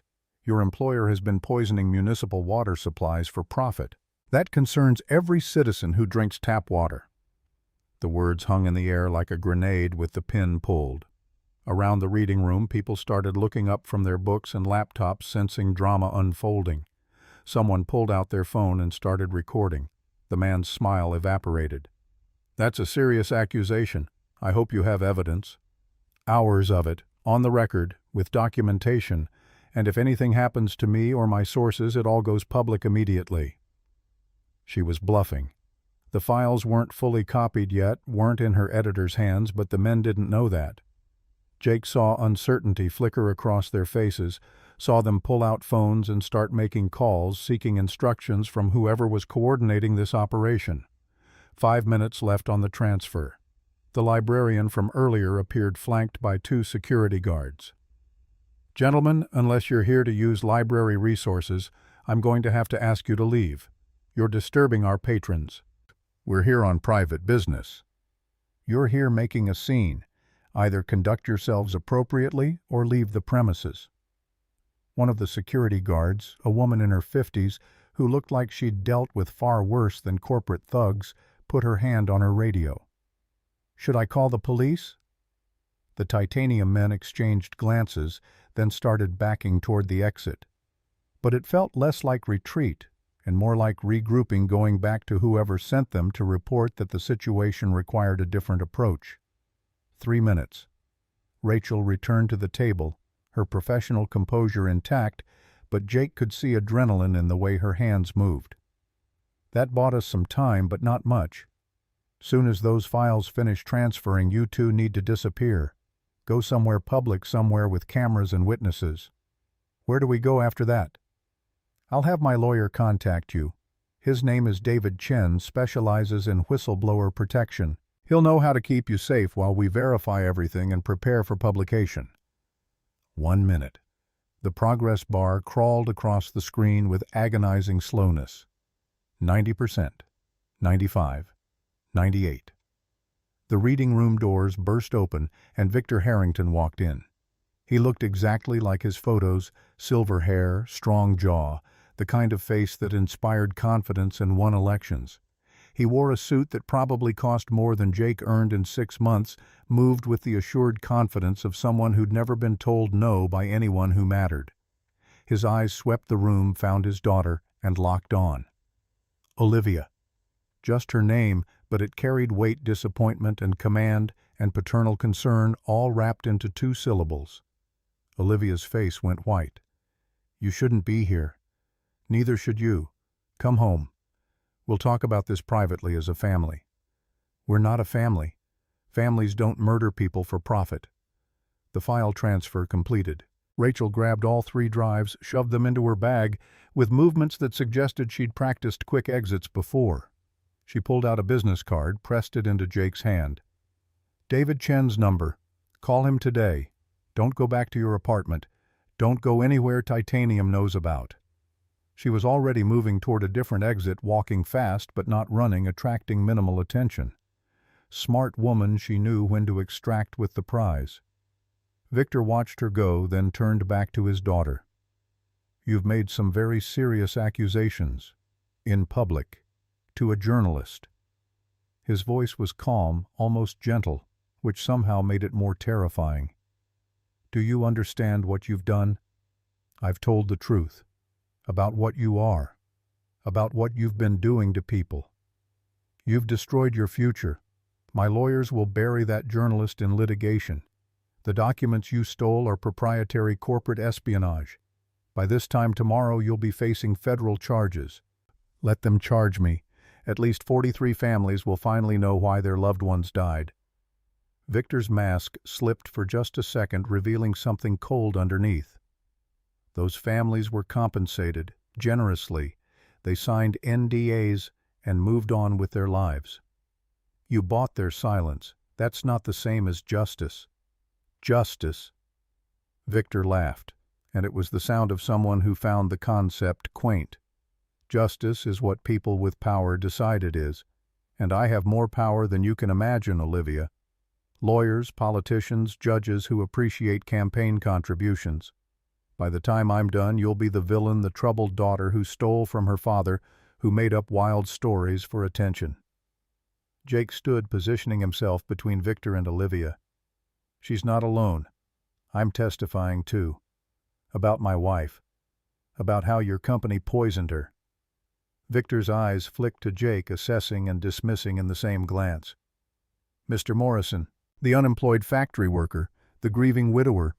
His smile was a knife. My condolences on your loss. Cancer is terrible. So random. So unfair. It wasn't cancer. It was industrial contamination from your company's illegal waste disposal. Can you prove that in court, with expert witnesses and chemical analysis and establishing causation beyond reasonable doubt? Victor's voice was patient, explaining reality to a child. Because my lawyers can prove that correlation isn't causation, that brain tumors have many causes, that grief makes people look for patterns where none exist. I don't need to prove it in court. I just need to tell my story. Let people decide. People will decide what they're told to decide. I own media companies, Mr. Morrison. I own the platforms where stories get told. By tomorrow, your wife will be a drug addict who died from her own poor choices, and you'll be a deadbeat father trying to profit from tragedy. The words hit like physical blows, but Jake stood his ground. You can try, but the evidence is already out there. Rachel Stone has everything. You can't silence everyone. No, but I can silence you. Victor pulled out his phone, made a call. Send them in. The library doors opened and 6 men entered, not corporate security this time, but something harder. Something that looked like private military contractors, the kind of people who operated in gray legal zones where money mattered more than laws. The librarian started to protest, but one of the men showed her something, a badge paperwork, some official-looking document that made her step back with hands raised. The security guards moved toward their radios, but another man was already there, speaking in low, urgent tones about federal authority and obstruction charges. Victor looked at his daughter with something that might have been genuine sorrow beneath the calculation. Last chance, Olivia. Come with me now voluntarily. We'll get you help. The right kind of help. A few months in a private facility, some medication to clear your head, therapy to work through this delusional episode. I'm not delusional, and I'm not going anywhere with you. Then you've made your choice. The men started moving forward. Jake grabbed Lily. She was awake now, crying silently, too scared to make noise, and looked for exits. 3 doors, all covered. Windows on the 2nd floor too high to jump. They were trapped. One of the men reached for Olivia. She kicked him hard in the knee, and he went down with a grunt that echoed through the suddenly silent reading room. Everyone was watching now. Phones out, recording, bearing witness. My name is Olivia Harrington, she shouted, voice carrying to every corner. My father is Victor Harrington, CEO of Titanium Holdings. His company deliberately contaminated water supplies in 7 American cities. 43 people died. Hundreds more got sick. And he approved every decision that made it happen. The room erupted. People were shouting questions. Security was calling for backup. The men in tactical gear were trying to grab Olivia while also being filmed by 24 phones. Jake held Lily tight and backed toward the wall, trying to keep her out of the chaos. Then the police arrived. Real police this time. City cops responding to reports of a disturbance. They entered with that particular wariness of officers walking into an unknown situation, hands near their weapons, voices loud and commanding. Everyone stand down. Hands where we can see them. The tactical team froze. Victor's expression went from triumphant to calculating in an instant. Too many witnesses now, too many cameras, too much exposure. Whatever he'd planned to do required darkness, and this situation had gone fully into the light. One of the cops recognized Victor from news coverage, and his demeanor changed the kind of deference powerful men inspired in people who understood how the world really worked. "Mr. Harrington, sir, what's the situation here?" "My daughter is having a mental health crisis. These men are private security helping me get her to a facility where she can receive treatment." "That's a lie." Olivia's voice was hoarse from shouting but still carried. "I'm 22 years old, mentally competent, and being kidnapped by my father because I have evidence of corporate murder." The cop looked between them, clearly wishing he was anywhere else. "Miss, are you here of your own free will?" "Yes. And I'm refusing to go with these men. I have evidence that Titanium Holdings contaminated municipal water supplies, killing dozens of people. It's all documented. Internal memos, financial records, everything." "That's a very serious accusation." "It's a very serious crime." Another cop was talking into his radio, calling for supervisors. This had officially become too big for beat cops to handle alone. More police arrived. Then news vans. Someone must have called the media, or maybe they monitored police scanners for interesting calls. Either way, the library was rapidly filling with cameras and reporters and people demanding answers. Victor's face was a mask of controlled fury. He'd gambled on a quick extraction, on making his daughter disappear before she could spread her poison too widely. But Olivia had forced it into the open, had made it loud and public and impossible to suppress quietly. "This isn't over," he said, voice low enough that only Jake and Olivia could hear. "You think you've won because you told your story? Stories can be rewritten. Evidence can be challenged. I have resources you can't imagine, and I will use every single one to destroy you. Then you'll do it in public, where everyone can watch." Victor turned and walked out, his tactical team following like well-trained dogs. The police let them go, no charges filed yet, no arrests made, just a father concerned about his daughter's welfare and a daughter making wild accusations. Nothing for the law to act on without more evidence, more investigation, more time. But time was exactly what they'd just bought. The aftermath was chaos managed by professionals who dealt with chaos for a living. The police separated Jake and Olivia, took statements, asked the same questions 5 different ways to check for inconsistencies. Lily stayed with a child services worker who gave her juice and crackers and didn't ask why a 7-year-old looked like she'd been through a war. Jake told them everything about Claire's death, about Olivia renting his room, about discovering her identity and the evidence she carried. He gave them David Chen's name as their lawyer, refused to answer questions without counsel present once they started asking about the files and where Rachel Stone had gone. 3 hours later, they were released. No charges, no detention, just advised to stay available for further questioning as the investigation developed. Whatever investigation that meant. Jake wasn't naive enough to think the police would actually go after someone like Victor Harrington without overwhelming evidence and political cover. They took a taxi to a hotel in a neighborhood Jake had never been to before, paid cash for a room, and locked the door behind them. Lily fell asleep, immediately exhausted past the point of fear. Jake and Olivia sat on the other bed, staring at the muted television showing news coverage of the confrontation. "We did it," Olivia whispered. "We actually did it. Rachel has the files. People know. It's out there." "Your father's right, though. Having evidence and getting justice aren't the same thing." "I know, but it's a start." Jake's phone rang, a number he didn't recognize. He answered cautiously. "Mr. Morrison, this is David Chen. Rachel Stone gave me your information. I represent whistleblowers in corporate cases, and I'd like to help if you're willing." "How much does help cost?" "For you, nothing.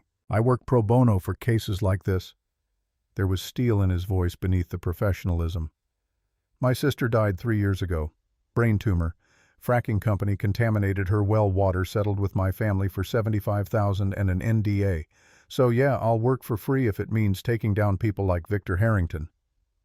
They met with David the next morning at his office in a high-rise downtown.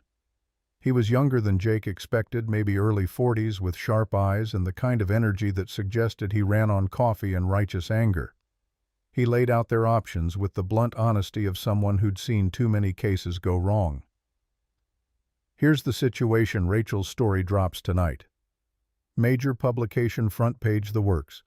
That'll create public pressure for investigation. FBI will probably get involved, maybe EP. Definitely some congressional committees looking for political advantage. He paused, made sure they were both paying attention. But Victor's lawyers are already filing motions. Defamation suits against Rachel. Civil suits against both of you, injunctions to prevent publication. They're moving fast, and they're playing dirty. Can they win? They can tie it up in court for years, bleed Rachel's publication dry with legal fees, make your lives hell with depositions and discovery.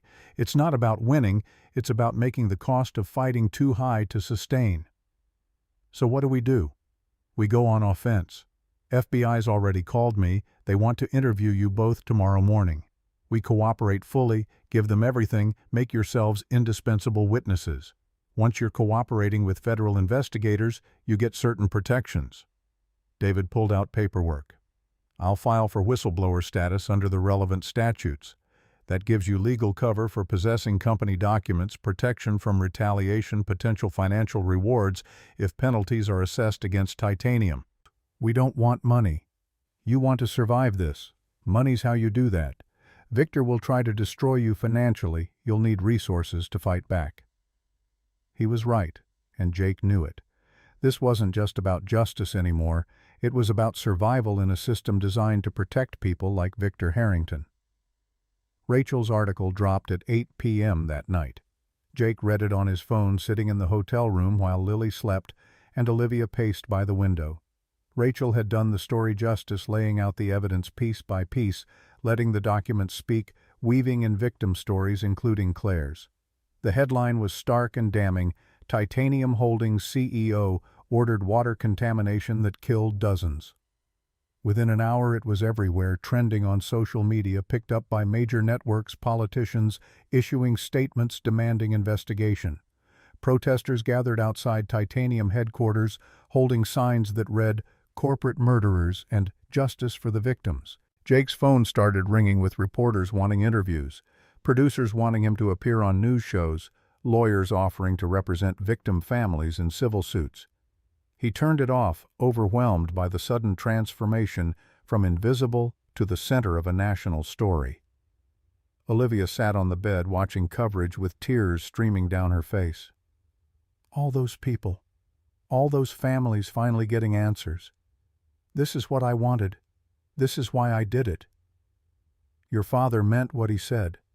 He's going to come after you with everything. I know. But he's doing it in public now. That's the difference. When powerful men have to justify their actions in daylight, they lose some of their power.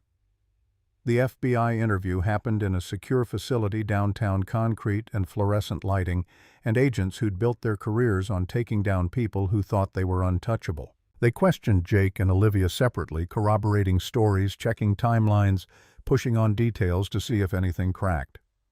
Jake told them about Claire, about the timeline of contamination, about every piece of evidence he'd found. He gave them the names of other Carson employees who might have noticed water quality issues, suggested investigative angles, offered whatever help he could provide. When they were done, the lead agent, a woman named Sarah Chen, who seemed to be related to half of America's Chens, looked at him with something like respect. "You did good work here, Mr. Morrison. Most people in your situation would have taken the money and kept quiet. Most people didn't watch their wife die from something that never should have happened." Fair point. She closed her folder. "We're going to build a case. It'll take months, maybe years. These corporate prosecutions are complicated. But we will get justice for your wife and everyone else Titanium hurt. Will Victor Harrington go to prison? If I have anything to say about it, yes, he will." The trial began 18 months later on a cold November morning. Jake sat in the gallery with Lily on one side and Olivia on the other, watching as Victor Harrington was led to the defendant's table in a suit that probably cost more than most people's cars. He looked thinner than his photos, older somehow, but his posture was still ramrod straight, a man who refused to bow even as the weight of justice pressed down. The prosecution's case was overwhelming. Rachel's article had been just the beginning. Federal investigators had uncovered layers of corruption that went deeper than even Olivia had known. shell companies, offshore accounts, a network of bribery and intimidation that stretched across 3 continents. The evidence filled dozens of boxes and took 3 weeks just to present to the jury. Internal memos with Victor's signature approving illegal dumping. Email chains discussing how much death was acceptable before bad publicity outweighed savings. Financial records showing payments to families in exchange for silence. Olivia testified on day 12. Jake watched her walk to the witness stand in a simple gray suit, hair pulled back, hands steady as she placed one on the Bible, and swore to tell the truth. She looked at her father exactly once, a brief glance that contained everything words couldn't express, then focused on the prosecutor and began to speak. She told them everything. How she'd discovered the files, how she'd spent months verifying because she couldn't believe her own father capable of such calculated cruelty, how she'd finally accepted the truth and made the hardest choice of her life. "I loved my father. Part of me still does." Her voice cracked but held. "But 43 people are dead because of decisions he made. Hundreds more suffered. No amount of love can justify looking away from that." The defense tried to break her on cross-examination, suggesting greed or revenge or mental instability drove her accusations, but Olivia had been preparing for this moment for over a year, and she met every attack with quiet dignity. "I had everything: money, security, a family name that opened doors. I gave all of that up because some things matter more than comfort. Justice matters more. Truth matters more. Those 43 people mattered more." When she stepped down from the witness stand, she walked past her father's table without looking at him. But Jake, watching carefully, saw Victor's hands clench into fists, saw the muscle working in his jaw, rage or grief, or the terrible realization that his daughter had become the instrument of his destruction. Jake testified on day 15. He told the jury about Claire, her laugh, her kindness, the way she'd made their shabby apartment feel like a palace because she was in it. He told them about watching her fade, about the headaches that became seizures, about the hospital bills that consumed their savings and still weren't enough to save her. "I thought it was just bad luck. Just the universe being cruel for no reason. Finding out that someone had made a deliberate choice to poison her, that her death was a line item in a cost-benefit analysis." He paused, gathering himself. "I don't have words for what that feels like. Knowing that the person you loved most in the world died because someone decided their profit margin was more important than her life." The defense tried to suggest Claire's death couldn't be definitively linked to the contamination, but the prosecution had chemical analyses, medical records, epidemiological studies showing cancer clusters in every city titanium had contaminated. The connection wasn't just probable, it was certain. The trial lasted 7 weeks.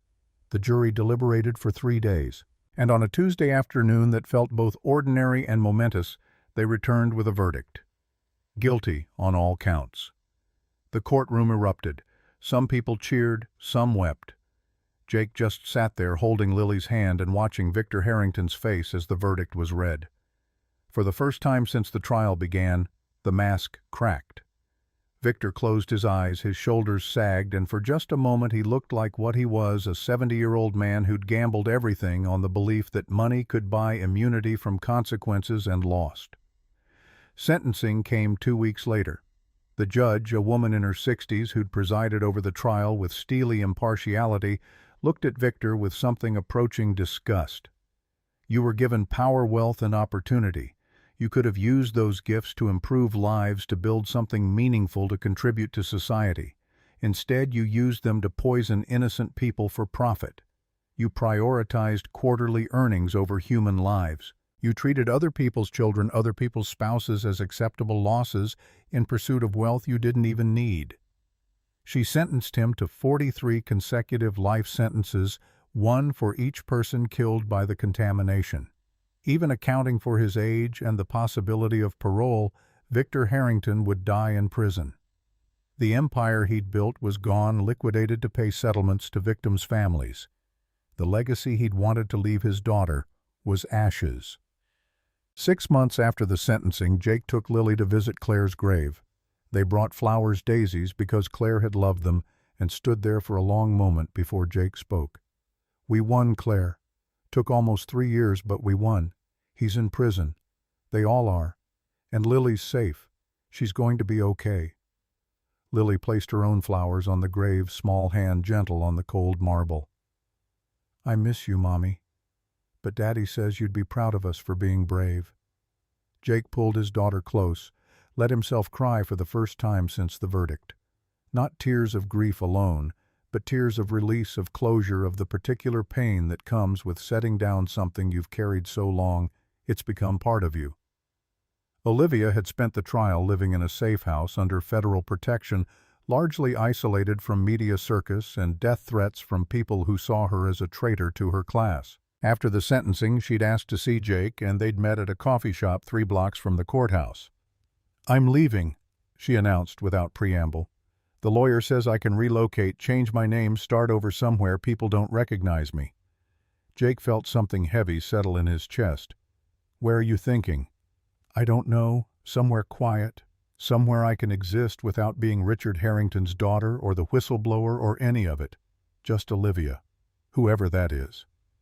"You'll figure it out." "Maybe." She stared into her coffee. "Or maybe I'll spend the rest of my life wondering if I did the right thing. If destroying my father was justice or just revenge dressed up in noble language." "You saved lives. The investigation forced every company in the country to review their waste disposal practices. New regulations were passed. Oversight was increased. Because of what you did, the next Victor Harrington will have a harder time poisoning people for profit." "That doesn't bring back the 43 people who died." "No, but it might save the 43 who would have died next. That counts for something." Olivia looked at him with eyes that had seen too much and somehow still held hope. "I wish I'd met you under different circumstances. We met in a crisis and survived it together. That's its own kind of special." 3 days later she called and told him she'd changed her mind about leaving. "I've been thinking about starting over, about building a new life, and I realized something." "What's that?" "I don't want to run anymore. I don't want to hide or change my name or pretend to be someone I'm not. I want to live somewhere that feels like home, with people who feel like family." Jake's heart started beating faster. "Olivia, I found a job, teaching assistant at the community college. It doesn't pay much, but it's honest work and it's something I'm good at. And I found an apartment. Small, the neighborhood's not great, but it's mine, 3 blocks from your place. You're staying. If that's okay with you and Lily, I know I'm not really family." "You are family. You've been family since you made pancakes and helped with homework and stood between us and people who wanted to hurt us. Blood doesn't make family. Choice does. And we choose you." He heard her breath catch, heard tears in her voice. "Okay. Okay then. I'll see you soon." The apartment felt different with 3 people in it again. Fuller, warmer, more like the home it had been when Claire was alive, but different too. Not a replacement, but an evolution. Olivia had her own space now, her own job, her own life. But she was part of their routine again. Sunday dinners, homework, help movies on the couch, the small domestic rituals that turned a house into a home. Lily adapted with the easy grace of childhood. She called Olivia by her name but introduced her to friends as my almost sister and seemed perfectly content with the ambiguous definition. Kids understood better than adults. Sometimes family came in all shapes. Love didn't follow neat categories. One evening, about a year after the trial ended, Jake was washing dishes while Olivia helped Lily with a science project at the kitchen table. He watched them argue cheerfully about whether volcanoes counted as natural disasters, watched Lily laugh at something Olivia said, and felt something settle in his chest. This was it. This was the life they'd fought for. Not perfect, not without scars, but real and honest, and built on the foundation of people who'd chosen each other deliberately. Lily went to bed around 9, and Jake and Olivia sat on the couch with tea the same way they'd sat in the safe house kitchen planning their next move. But the planning was over now. The fighting was done. They'd won, not perfectly, not completely, but enough. "I got a letter today," Olivia said quietly.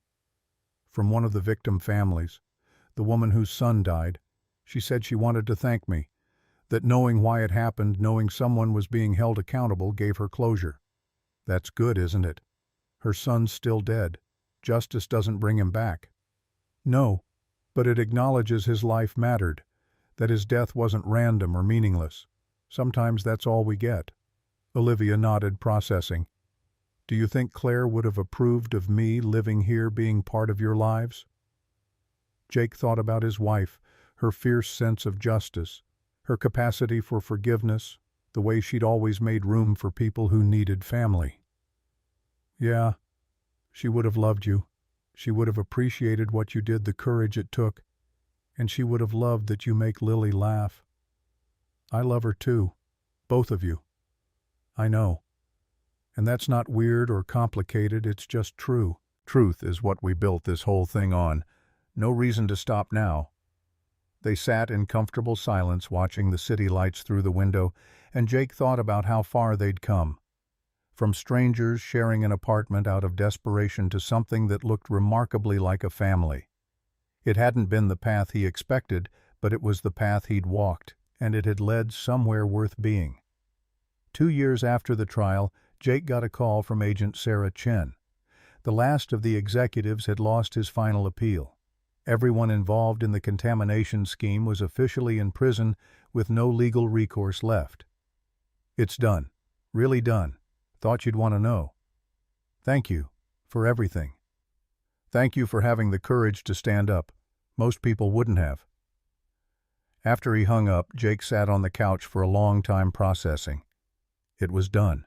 The fight that had consumed 2 years of his life, that had cost him safety and security and peace of mind, was finally completely finished. Lily came home from school. She was 9 now, taller, with Claire's eyes, and a confidence that came from knowing she was loved unconditionally, and found him sitting there. You okay, Daddy? Yeah, baby. Just thinking about Mommy, about everything that happened, about how we got here. Lily climbed onto the couch next to him, settling in with easy affection.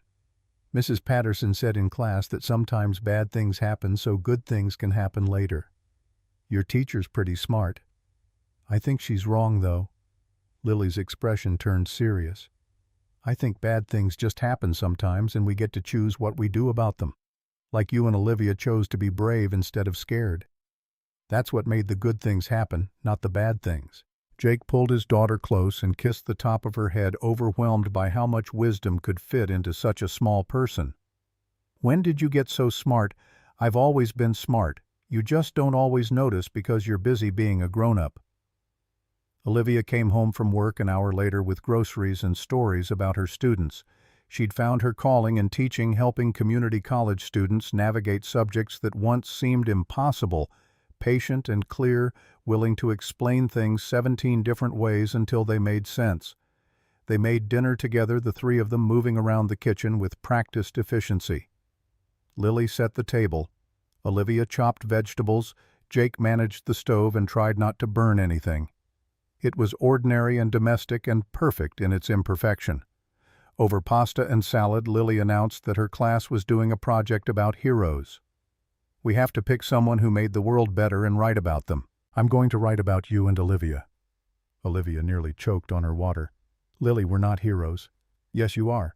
You stopped bad people from hurting more people. That's what heroes do. Heroes are supposed to be stronger, braver, not just regular people who got scared and did things anyway. That's exactly what heroes are.